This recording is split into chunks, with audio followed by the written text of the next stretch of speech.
ကိုဖြတ်မိထားတဲ့ဖုန်းနံပါတ်တွေကိုပြန်ယူတဲ့နည်းလေးကိုလာပြီးမျှဝေပေးရဖြစ်ပါတယ်။ကိုကဖြတ်မိထားတဲ့ဘယ်လိုပြန်ယူရမလဲမသိဘူးဆိုတော့ရှင်ဒီနည်းလမ်းအတိုင်းပဲလိုက်လို့ကြည့်ပါ။အဲ့တော့ဘယ်လိုလုပ်ရလဲဆိုတာတော့ကြည့်ကြမယ်ရှင်။အရင်ဆုံး Messenger လေးကိုဝင်လိုက်ပါ။ဝင်ပြီးသွားရင်မြင်တုံးကြောင်းတဲ့နေရာကိုနှိပ်ပါ။နှိပ်ပြီးသွားပြီဆိုလို့ရှိရင်ဒီနေရာရောက်လို့ရှိရင်ဒီမှာ setting လေးကိုဝင်လိုက်ပါ။ပြီးရင်တော့အပေါ်ကိုဆွဲတင်လိုက်ပါစီမိုရဲ့ကောက်စင်တာလေးကိုဝင်လိုက်ပါပြီးရင်တော့ဒီနေရာမှာအပေါ်နဲ့ဆွဲတင်လိုက်ပါပြီးရင်တော့ဒီနေရာမှာ UR information and permission တွေကိုဝင်လိုက်ပါပြီးလို့ရှိရင်တော့ဒီမှာ allow window ဆိုတဲ့ကိုဝင်လိုက်ပါဒီနေရာမှာကိုက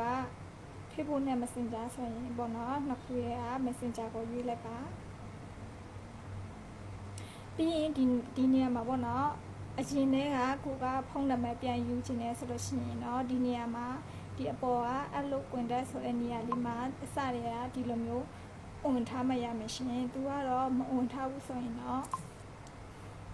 ပြန်ပြီးတော့မရနိုင်ဘူးပေါ့နော်ဒီလိုမျိုးအစတွေကဒီနေရာမှာ allow window နေရာမှာဝင်ထားမယ်ဆိုရင်တော့အရင်ကဖြတ်တဲ့နံပါတ်တွေကိုပါကိုကရနိုင်တယ်ပေါ့နော်အရင်တည်းကဒီနေရာမှာမဝင်ထားဘူးဆိုလို့ရှိရင်တော့ပြန်ပြီးတော့မရနိုင်ပါဘူးနောက်ထပ်ပြီးတော့မှဖြတ်တဲ့ဟာလောက်ပဲပြန်ရနိုင်မှာရှင်အဲ့တော့ကိုကဖြတ်တဲ့ဟာကိုပြန်ယူမှာဖြစ်တဲ့အတွက်ဒီက message contact ဆိုတဲ့ထဲကိုဝင်လိုက်ပါ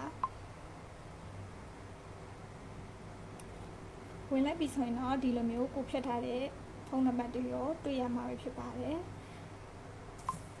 ဒီနေရာမှာတစ်ခုရှိတယ်ပေါ့နော် message contact ကိုနှိပ်လိုက်ထားမယ်ဒီနေရာကိုတခါတည်းတန်းမရောက်သွားဘူးရှင်ဘာဖြစ်လို့လဲဆိုတော့ဒီနေရာမှာတခါ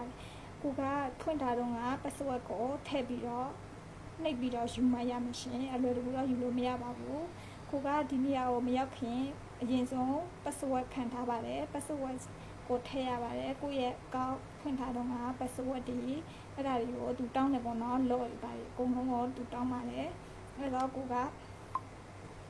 ဒီ message contact ကိုနှိပ်လိုက်တာနဲ့ဒီနေရာမှာ password ကိုသူတောင်းလို့ရှိရင်အဲ password ကိုဖွင့်ပေးပြီးမှဒီနေရာကိုရောက်မှာပဲဖြစ်ပါတယ်ရှင်အဲ့တော့ဒီနေရာမရောက်ခင်အရင်ဆုံး password တောင်းတဲ့ဟာကိုအရင်ဆုံးကိုကရိုက်ထည့်မှာပဲဒီနေရာကိုဒီမှာကိုဖြတ်ထားတဲ့ဟာကိုတွေ့ရမှာပဲဖြစ်ပါတယ်ရှင်အဲ့တော့ဒီနေ့နဲ့တိုင်းမှာတော့လုပ်ကြည့်ပါကိုကပြီးလို့ရှိရင်လည်းဒီ